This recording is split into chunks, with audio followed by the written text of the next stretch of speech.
Welcome in again, ladies and gentlemen, to another episode of the R&D Sports Report.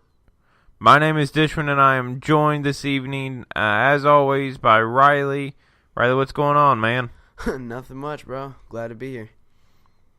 All right, so not a whole lot to talk about, but there is some catching up, and that's kind of what we always do on these Monday episodes, right? We kind of catch up from the weekend of what we watched, what we saw, different things that went down over the weekend. So I think the first place to start here, Rylee, if we are reviewing the weekend, is to talk about those two games that happened on Saturday. Right, to the first one being the 76ers Celtics game. Sorry, I went blank on who they were playing there for a second. So the 76ers are ahead and leading for much of the game. I think they got up, 22, I think, as their highest. I think so. Differential, like they were destroying the Celtics, and then all of a sudden they just kind of lost themselves. What? Like died down, really. They really did, and it was kind of surprising to see that they just all of a sudden just like they lost their entire rhythm, and you have. That last moment, was it Jaylen Brown hits that last-minute shot, and you think, okay, that's it, right? The Celtics have now completed this comeback, and they win. And then is it Saric? He gets put in for the offensive play, right, and hits what appears at first to be a corner three to win the game, which gets into a whole nother conversation there. Yeah, no kidding. But it ends up being a two, and you can clearly see it's an easy call, easy two, like half his foot's over the line. It's not like just a toe is touching. So you have that happening, and the game then goes into overtime, right? Great game overall. Even though the 76ers ended up blowing that lead. On that, though, do you give more credit to Boston for the comeback / Brad Stevens? Or do you kind of cast more jeers toward the 76ers and losing that game that they had been ahead for so long? Well, I think that the Celtics, I want to give props to the Celtics, them not having 2 stars, not going back to that whole conversation, but them not having 2 stars and coming back from a 20-point lead, or deficit. There you go. Oh, my gosh. Anyways, coming back from that, with pretty much your whole bench, I wouldn't say it's hard, but it's more difficult than having 2 stars in there. So I give props to them, and I think that the 76ers should have had that game, but I just feel like they kind of got cocky, if that makes sense. Like they were up 20, and then they were just like, play the game, don't worry about anything. And I just feel like they didn't have that energy after they caught up. Well, and I think part of the issue there is when you are ahead so far in a game and they start, making that comeback and you see that happening, right, it's demoralizing to the the team that has the lead, right? Because it's like, look, we thought we had these people beat, but apparently we can't beat them, right? It puts those seeds of doubt in your mind, and the difficulty is that no team in NBA history has been down 3-0 and come back to win. You had a few years ago 3-1, but that first victory came before the series was 3-0.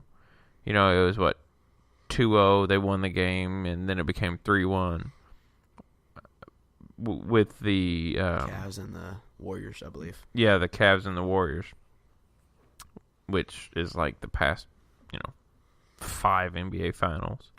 Slight exaggeration, but it's still one of those things, like, in your mind, I think, as a player that, like, okay, I can't get down 3-0 because we can't come back. No team has done that. Now, I guess you could say the opposite mindset could be no team's ever done it until now. Right? Because like you could take that mindset, but at the same time then you kind of look at it and you go, no. Yeah, that's kind of dumb to me, really. But, I thought that the series still is over in my mind, however many games it now takes. Because, as tonight, as we sit down and record, the 76ers won Game 4. So now the series is 3-1. Game 5, I wouldn't be surprised if it goes, in a quick defeat. The Celtics coming back out. But you have to, I think, give a lot of props and praise to Brad Stevens for what he's been able to do with this Celtics team, because he's lost Gordon Hayward right at the beginning of the season. He thought he kind of had a big three in Al Horford, Gordon Hayward, and Kyrie Irving. After making that trade for him, Gordon Hayward goes down, and then you end up having Kyrie go down. And now, for the most part, you're stuck with a bunch of dudes. Like, let's be honest. Like, Al Horford, is their superstar right now. Jason Tatum's working his way. Jaylen Brown's been playing good. Terry Rozier's been playing out of his mind. Marcus Smart came back and has been playing good as well. So, with some of those, like, with Terry Rozier, you go, okay, is it him? He's been in the NBA for 3-4 seasons, something like that now. And so the problem is you haven't really seen this before. But is it just, this is my moment to shine, so I have to shine? But at the same time, like, he's getting the shots that maybe Gordon Hayward probably would have got. Right? So I think that's somewhat of where you go, that he's getting those shots, but at the same time he's capitalizing on his chance. And so many of them and so many players, they have that chance in the NBA, but they don't capitalize on it.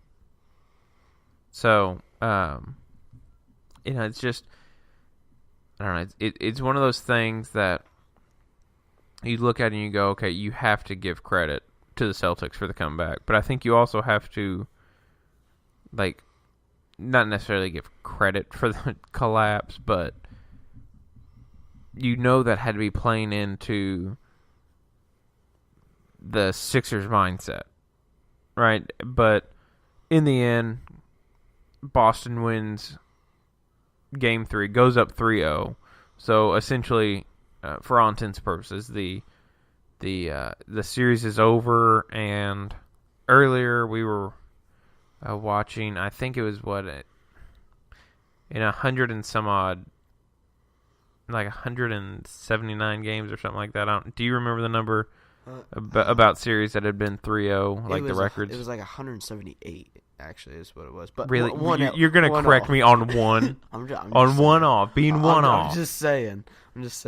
Anyways, it was, 3 that had actually been able to stretch it. Only 3 teams have been able to stretch it to Game 7, so you figure the next 1-2 games, Game 5 or Game 6, that series will pretty much effectively be over.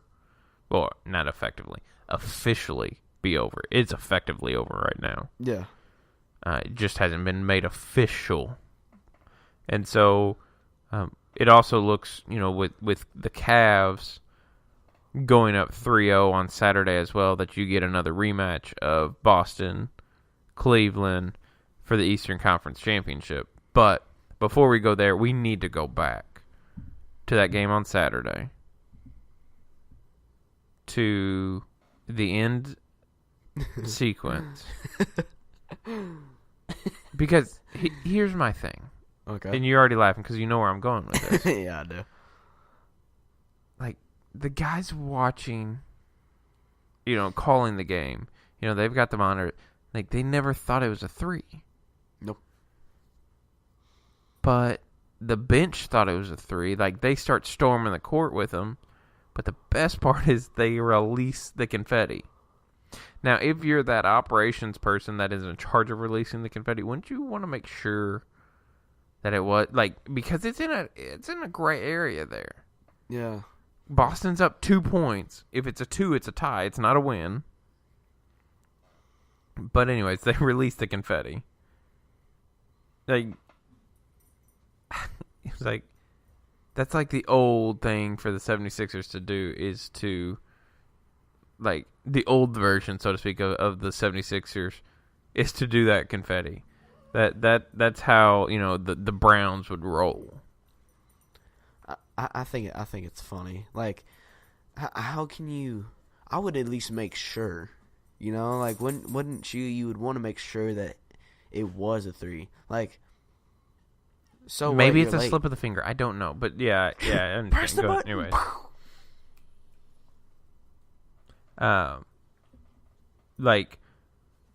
it's just one of those. I just don't understand it. Like, you would think you'd want to make sure, as you said, that it was a 3 before you hit that button. I will say that somebody got fired. Somebody did. Well, maybe not fired, because I think that'd be a slight overreaction. A little bit. Definitely caused a lot of media commotion. Everybody was clowning them. Well, I mean, how could you not, though? True. Well, and you're down, 3-0 at this point? Well, at that point, they were down 2-0, and right, they were headed toward being down 3-0. Right. But still, and you release the confetti way too early, and then you lose the game? Well, my thing is, if they were able to end up winning that game, did they have more confetti? Or was that the only confetti they had for the game? That's the real question. That is a pretty good question, and I'm probably going to be thinking about that night. Because, confetti, they may keep it in abundance, but, hello, what would you have done then? Do you just go, yay? I probably would have felt bad, to be honest. I would have been like, well, Jimmy did it. You just blame somebody else. Pretty much. I just... But that's not a question you had thought of, though. No, that is a good if they had won, did they have more confetti on hand? Maybe it was on purpose, right? Like, confetti because they had...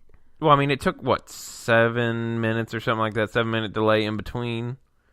So, they got some rest for their players. Maybe it was strategic.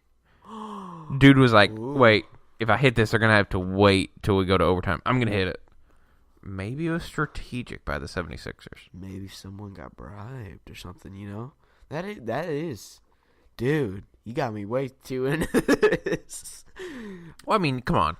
Let's be real. The fact that somebody would accidentally hit it is a boring thought. Yeah, so you know? gotta go a little bit deeper. So you just gotta like make your mind work and go a little deeper and go, okay, well, did they do it on purpose? To give them that extra time to rest for in between the overtime and in regulation. Did they have more confetti? Dude, I'm gonna be sitting in my bed tonight thinking about that. So, it was like, really?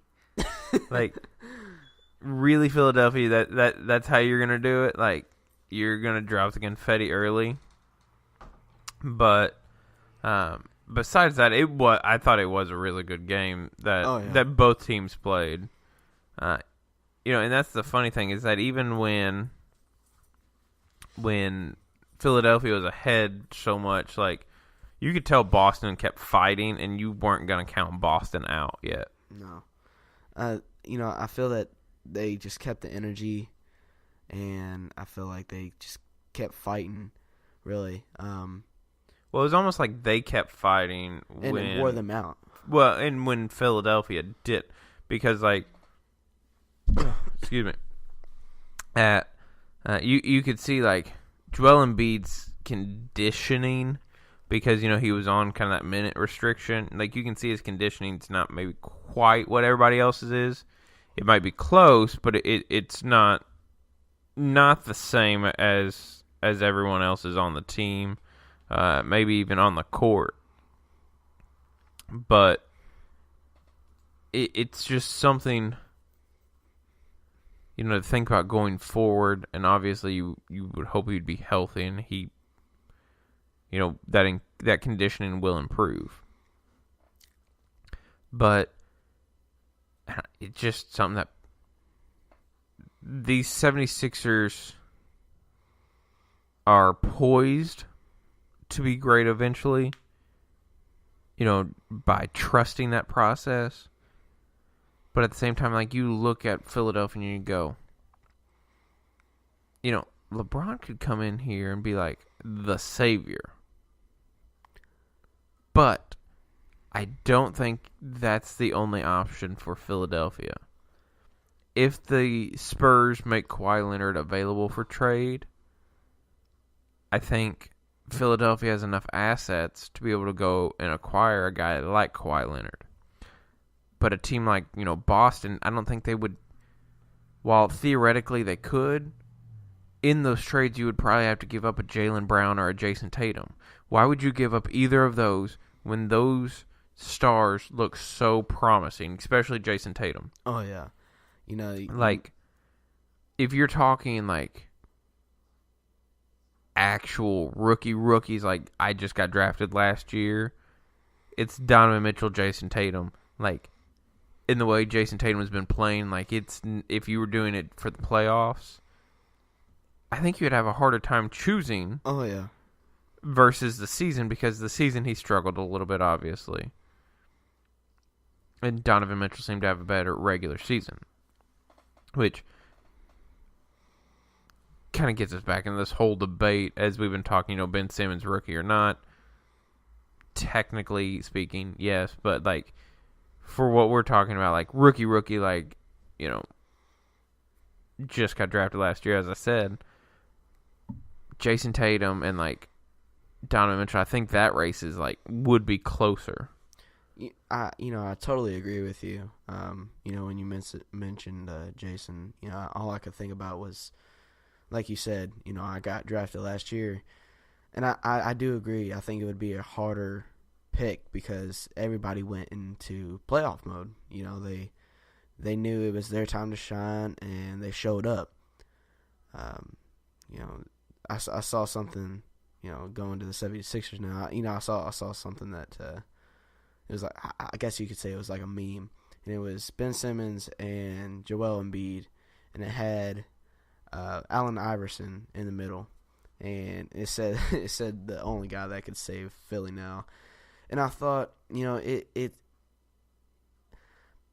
I don't really count Philly out just yet, but I feel like if Boston really gains a good lead on Philly, they're done. Well, I mean, I think if you just go by the numbers and by history, Philly is done. Even if they go to Game 7, like, the numbers would tell you they still wouldn't even win Game 7. And I think a lot of that stems from, right, having to battle so hard to come back from 3-0 to ensure victory. But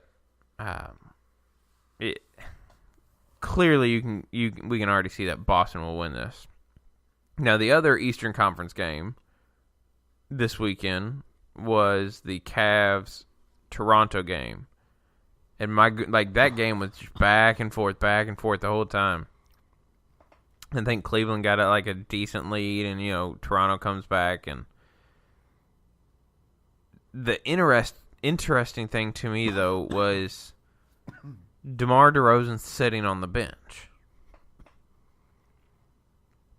and Dwayne Casey, the coach of the Raptors, makes that call, and he said that it was because he was basically going with the hotter hands. The people from the second team there had the hotter hand at the time. And I get it. I understand you want to stay with the hot hand. But at the same time, if DeMar DeRozan is supposed to be one of your superstars, how do you keep him on the bench for the entire fourth quarter, unless it was an attitude thing or something of that nature? But how do you keep your secondary superstar kind of? Toronto is supposed to be him and Kyle Lowry. How do you keep him on the bench? How do you just bench him for the whole fourth quarter? Well, to be honest, I don't really know. I think that's a dumb decision. I get a hot hand and all that, but he's pretty much the main star. I mean, Kyle is good, but DeMar is really the main star, at least in my opinion. I'm sure you can make something work around it. Is he a small forward or shooting guard? I can't. He's shooting guard. Okay. Shooting guard, point guard, like him and Kyle Lowry kind of just swap those two back and forth. Even then, I'm sure he could try to play small forward, But you got to. Well, if you went small ball lineup, you could probably shift him over, but you could figure something out. You've got talent. He's just not working with it correctly. Well, and I wonder, is it so much that he's not working with it, or maybe the talent's not working with him? That is a good question. But because the Raptors aren't going to go away. They've got so much money invested in a guy like Serge Ibaka, in DeMar DeRozan, and in a guy like Kyle Lowry, you have a lot financially invested. So, obviously, you're not going to quite part with them, but I think that shortly after the Raptors get eliminated by the Cavs, which could be tonight as we sit down, the Cavs, and they were going back and forth. The Cavs had kind of been consistent, somewhat leading. But, by the time we sit down and record the other episode this week, we could be looking at Toronto searching for a head coach. Because I do think, unfortunately for Dwayne Casey, a guy like, just personally, that spells the end of his time in Toronto. Now, maybe it's because the media coverage for Toronto is not as large, but you're the number one seed in the East. Granted, Cleveland has LeBron James and a lot of veteran players like a George Hill, a Kyle Korver, Kevin Love. But you're still. You showed the entire year you were the best team in the East. But now you look like the way Cleveland is playing against Toronto makes it look like Indiana could have beaten Toronto. Right. I feel like like Toronto's kind of like been held back. Really, like does that make sense? Like they like do kind of play like the and I make this analogy right because obviously the Kentucky Derby was this past weekend too. Right. Like it's like you're pulling back on the reins of a horse to not allow him to win, so that another horse beats him. Like it does seem like that sometimes, but it also almost seems like it's a mental battle for Toronto. Going against a guy like LeBron James in his 15th season, just playing out of his mind. It's like, can we even stop this guy? Right. It's one of those where you, I guess, might start thinking about it again. Like, can we even beat them? Like, does it even matter, really? Well, with this series, I feel like comes a lot of questions. For instance, I thought of one just a couple of minutes ago that, could this be DeMar's last season with the Raptors?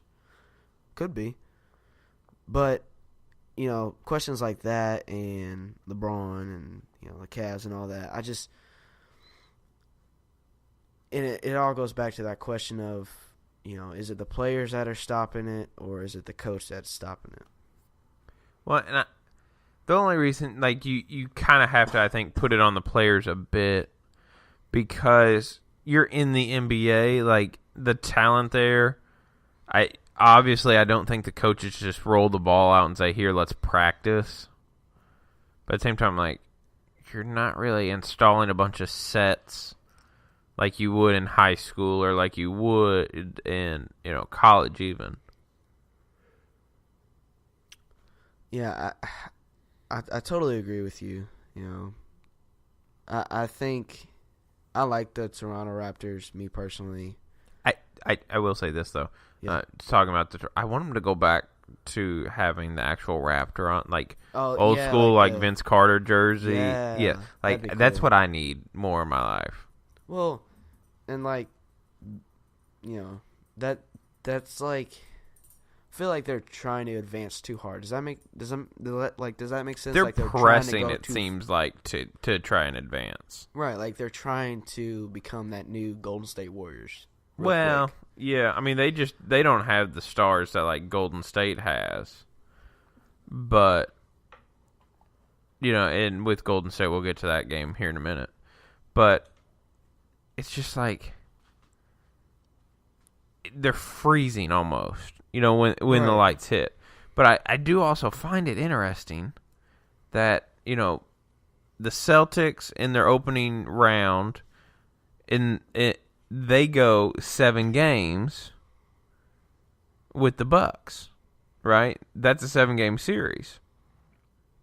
And let's see, the Sixers series went, 5 games? 5, yeah. And, did Toronto go 5 games with Washington? I think Washington won a game, didn't they? Yeah. And the Cavs go 7 games with the Pacers. So the question becomes like, normally you would think the instant is better to have that rest, but maybe it's almost better to have played up all those games and just kind of be on regular rest going into the series. And you don't have that rust, so to speak, It's almost like the Raptors and the Sixers had some rust on them, where the Celtics and the Cavs were ready to go. They'd just come off a series. Well, I feel like they were. I feel like Toronto's kind of like. Don't take this out of context, but like fake, like. But you expect a little bit too much out of them. Well, and I think that though is because of the regular season, right? They have so much success in the regular season, then they like stumble in the playoffs. Like that's what you've had a lot of with the Raptors, like regular season success, playoff failure. I do think it's funny, they started calling it LeBronto. Yeah, like that was great, and I started using it, like, because he's owning them. Like, and it's amazing what he's doing in his 15th season. Before we sit down, we were watching a bit of the game, Game 4, he's doing no-look passes here and there, which, yeah, that's, like, I get it. A lot of the guys in the NBA can do a no-look pass. If I try hard enough, I can do one. But, like, the ease at which he's doing this stuff in his 15th year is almost unprecedented. And it might even be unprecedented if you go back. But I think, and I don't really want to get into this whole, MJ, LeBron debate because they are different players. But what I will say on LeBron's behalf is that he has done more with less than what MJ did. MJ had Pippen, and then especially those last 3-year run, like he had Rodman and Pippen. So LeBron's got what, Kevin Love, if you want to say it, and he's been spotty here and there. You're not going to say George Hill. You're not going to say, like, you could try to say J.R. Smith. But even if you look back at, when he was at the Heat, yeah, he had Dwayne Wade and Chris Bosh. But he was still clearly the man. But if he makes it, it's, 8 straight years? And I think that even goes back to his original stint in Cleveland. Like, think of who they put around him. Anderson Varejao. Who? Yeah, Shaq at the end of his career. Meh. Like, yeah, he's still Shaq, but he was at the back end of his career. Yeah, he was about done. I agree with you. MJ did have Scotty and Rodman and heck, even Steve Kerr, but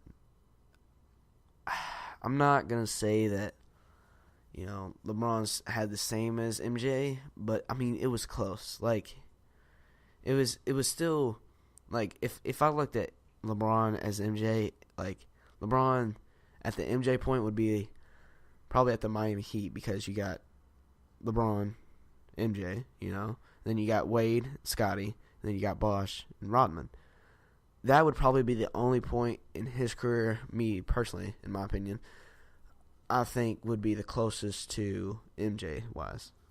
Well, and I hate the people that just go 3 versus 6. Like, what's that? Like, what's that really matter? Because I think today's NBA is so much more competitive than even when Jordan was in there. Really? Yeah, I think yes, you still have the stinkers of teams like the Magic and that, but I think the difference is almost less. Yeah, we have the super team like Golden State, but you've seen like New Orleans has been able to give them fits, like maybe not consistently, but still on any night. These teams out there, like I just think the players are overall better league wide. If you look number-wise, LeBron's numbers that he's putting up in his 15th season are, like, so much better than MJ's. And, it just... I think the other thing people will be like, well, Jordan was more clutch. I'm sorry, did you not see the play the other day? Exactly. that buzzer beater that he hit? And he's... like the only guy in history to have, I think like 2. I forget what the exact, but it was like 2 buzzer beaters. No, I think again going off that one, I think multiple buzzer beaters in a series with like 30 points or something.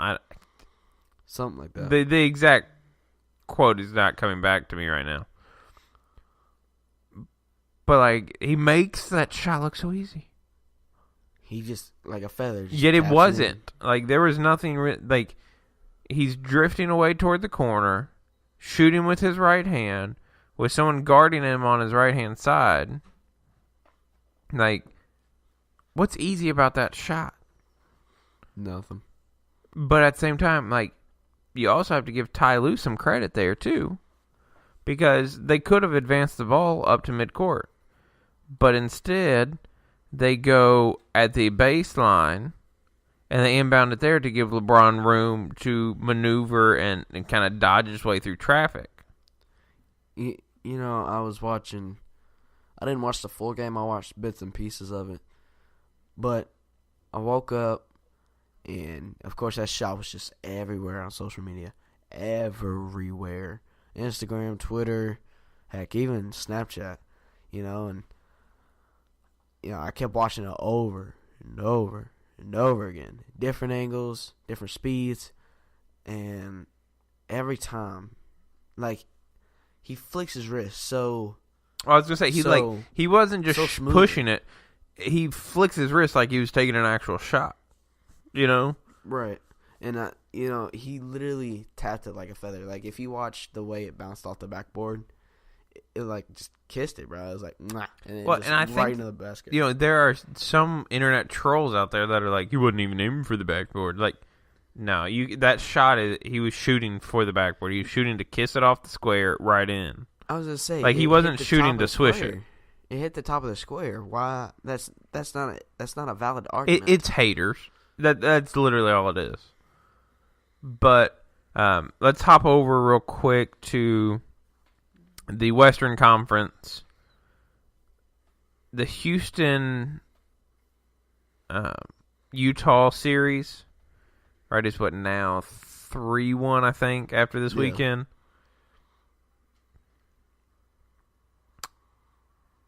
It will be interesting to see, because obviously we see kind of in the West where this is going.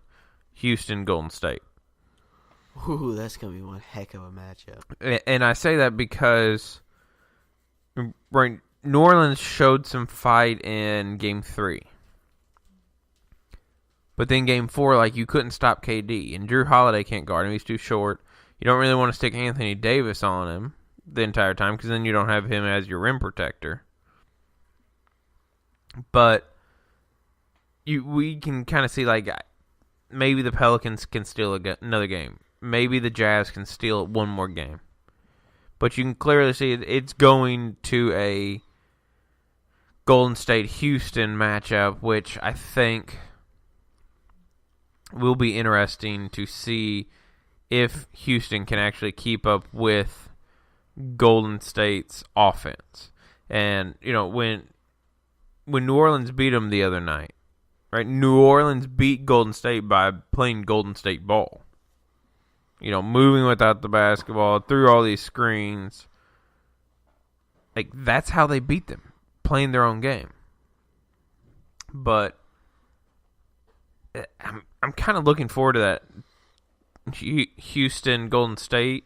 I'm also looking forward to the potential matchup of Cleveland and Boston. I think that, since it will be, or at least I think it is, the Houston Rockets and the Golden State Warriors, it's like two big guys getting in the ring. Yeah, it is. It's two heavyweight boxers. Two prolific offenses are going to go head-to-head. Both great teams. But does Houston have enough overall to be able to keep up, with Golden State, obviously? Look, I think, between Clay, Steph, and the whole lineup there, and then you got, really just Chris Paul and James Harden. I'm not going to put anything to James Harden. I think he's a great player. And it's going to be difficult to kind of pick which one you think is going to win, because there is a slight possibility that James Harden could just go off, dude, to the point to where, he pretty much carries the Rockets. Not saying Chris Paul's trash or nothing, but, pretty much him and Chris Paul carry the Rockets to a win, even the series, But I feel that Golden State has a better lineup than the Rockets. Well, yeah, overall, Golden State does. I think for Golden State, it goes back to KD. He's 7 foot tall.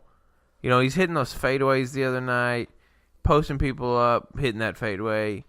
just pulling up over people if you're not like if he's hitting, like you're not gonna beat the Warriors.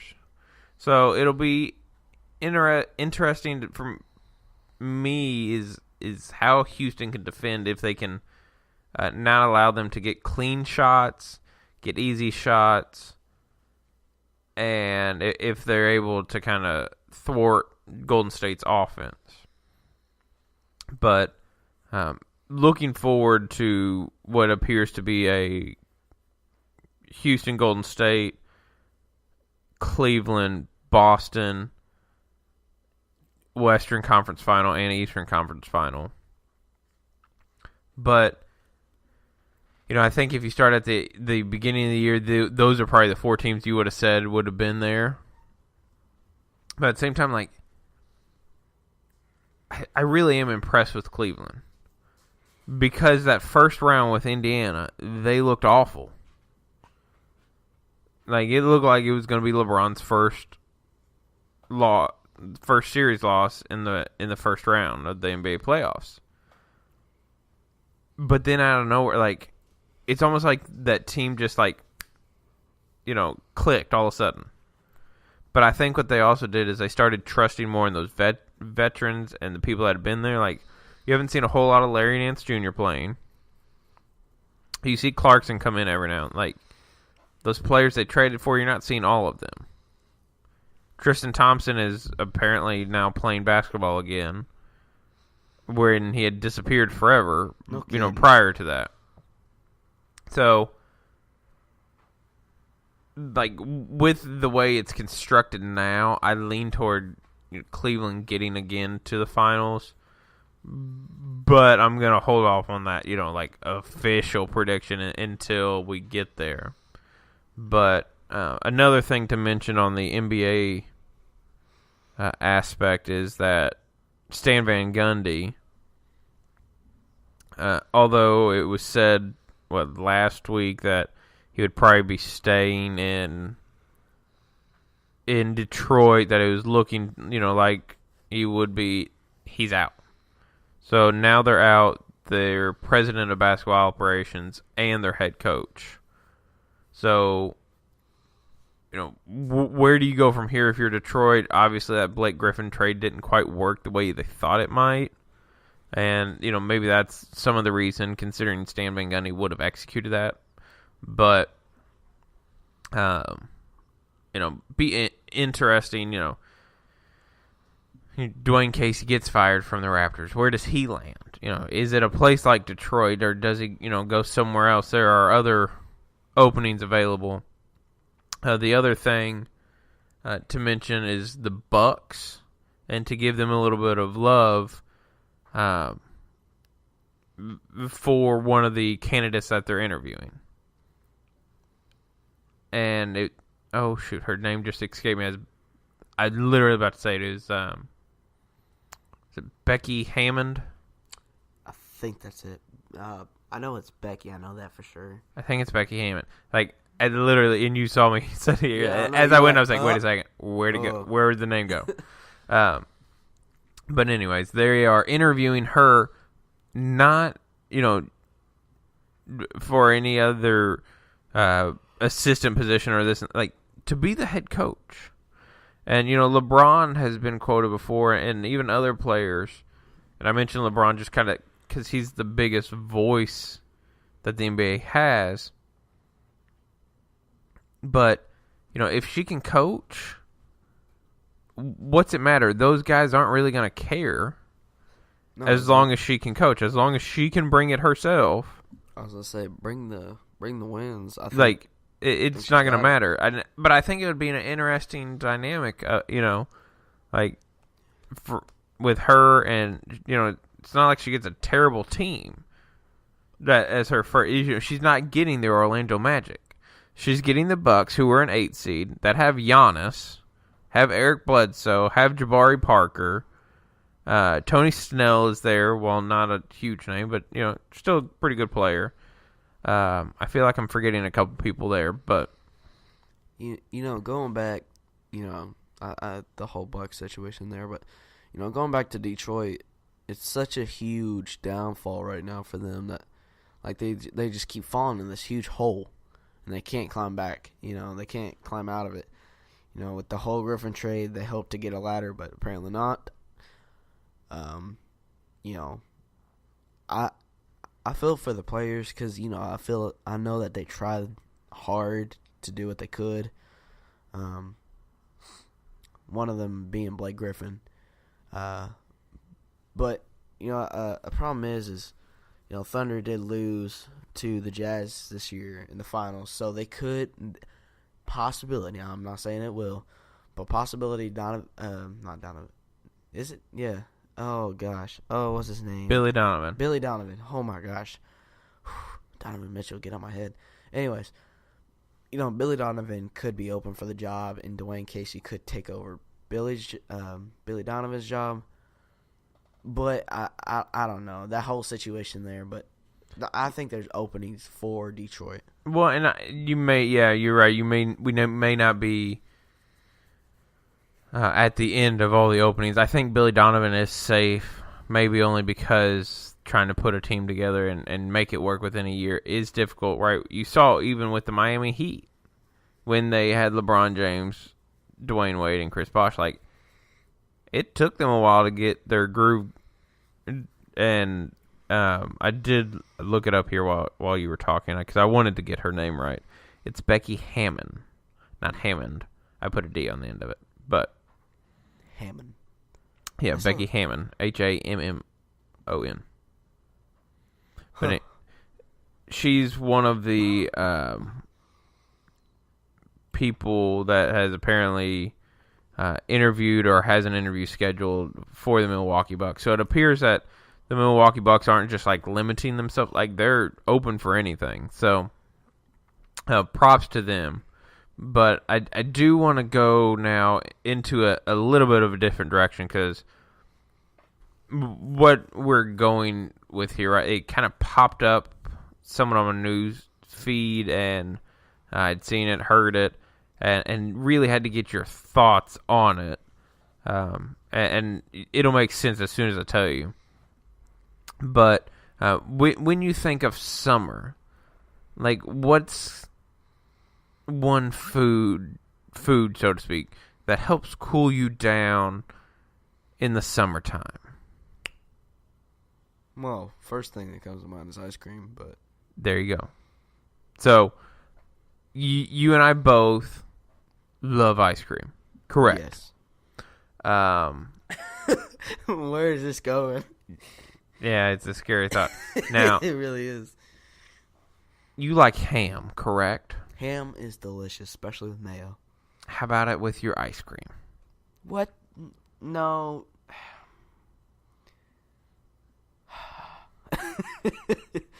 That sounds so awful. Oh, God. Ew. So, in New Jersey. No, of course it's New Jersey. Of course it's New Jersey. The Wendy Brown Farms in New Jersey is introducing the state's first Taylor ham ice cream with a French toast maple element to make it sweeter. What? No. New Jersey. Stop. No. Oh my God, that is so disgusting. So, who does that? According to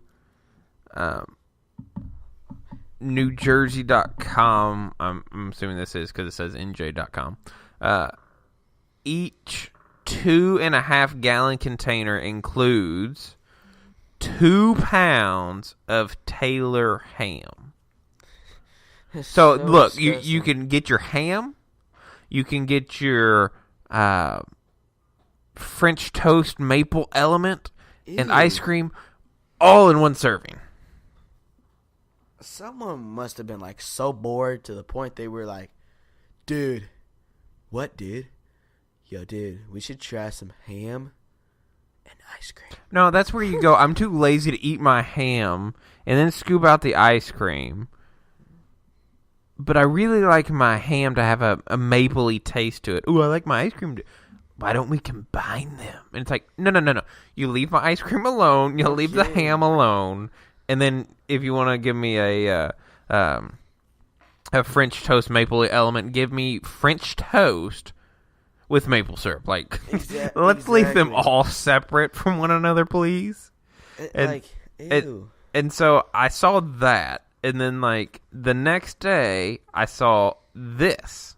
Oh my and gosh, this dude. Comes out of New York. Oh, of course. So, right, New Jersey, New York, yeah. These viral food editions. Lucky Pickle Dumpling Company in New York Ew. is going to offer a pickle soft serve ice cream.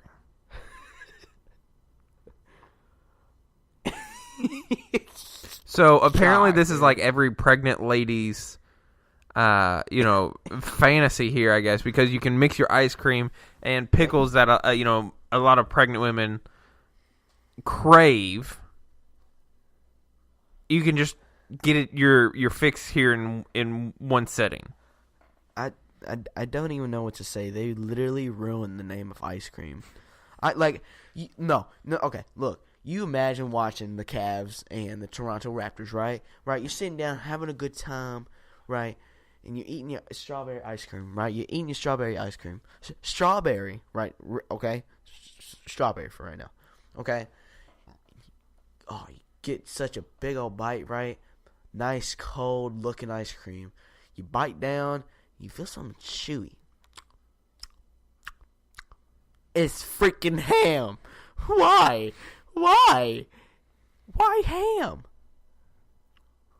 Why ham? Why pickled flavor? Like, I swear a pregnant lady must have thought of pickled flavored ice cream, because like pickle flavored everything is almost going too far for me. Ew. I like pickles, but come on now. But this soft serve now, I will say it says, and I've seen this other, like it's not quite a strong pickle. It's supposed to be more like have the taste of like a half sour pickle. It would kind of be more like a cucumber ice cream, because it's not going to be like a straight pickle taste, because obviously the primary ingredient is actually fresh pressed unpickled cucumbers, right? Because pickles come from cucumbers that are pickled, in a process. But apparently, according to the architect of this ice cream, it's got a hint of tanginess, like that of a half sour pickle, or a pickle that hasn't been brining for very long. So like a cucumber that hasn't been brining very long to become a pickle. Okay. Oh my god. Someone must have been so bored. Okay, they were, no. They were at like a college party. Okay, right, and the dude was like, "Yo, dude, got some ice cream?" Yeah. Oh crap! I spilled my pickles in your ice cream. I'm so sorry, bro. Yo, we should make an ice cream with pickles in it. Oh my gosh! And millionaires they are. Okay, so. Also, according to apparently the restaurant,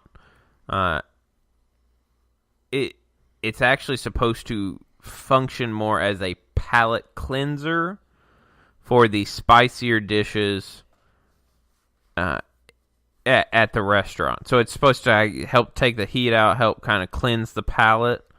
The ice cream is, so I'm guessing that's maybe not why it's like it's like a half sour pickle, more of on the cucumbery side, to kind of take that heat away from you. But let's honestly say, I would almost rather try this than trying those dill pickled chips, a few years back. Like, those were nasty. Yeah, those were awful.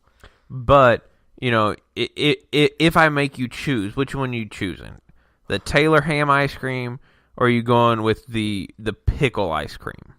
Pickle ice cream, dude. I do not want to bite down on my ice cream, okay? And feel crunchy ham? Hung.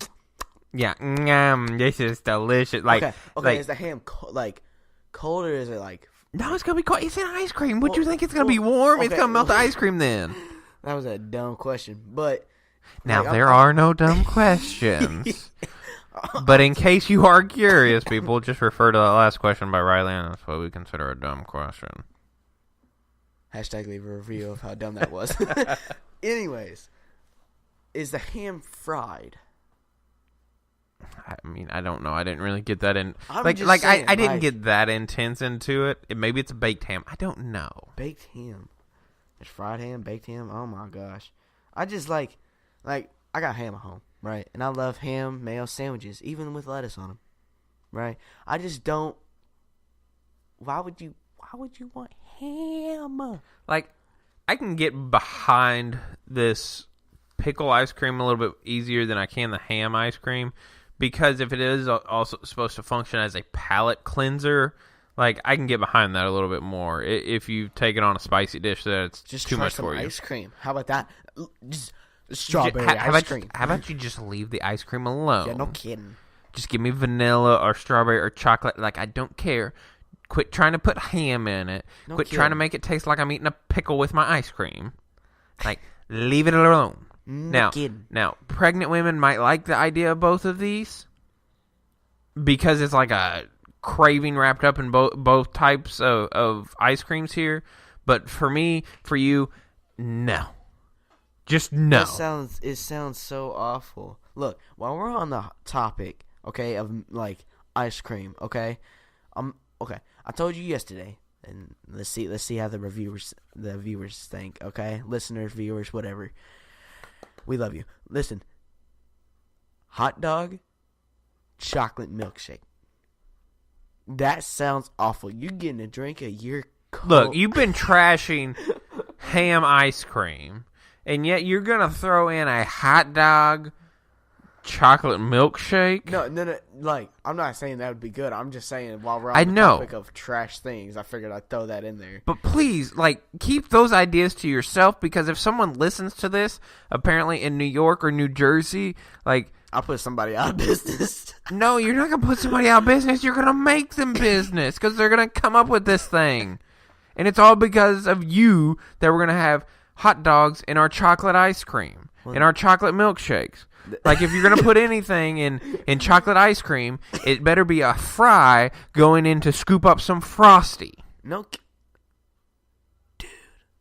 Mind freaking. Like, blown. That's the only thing that should be combining Yeah, with no ice cream kidding. is a French fry and a Frosty.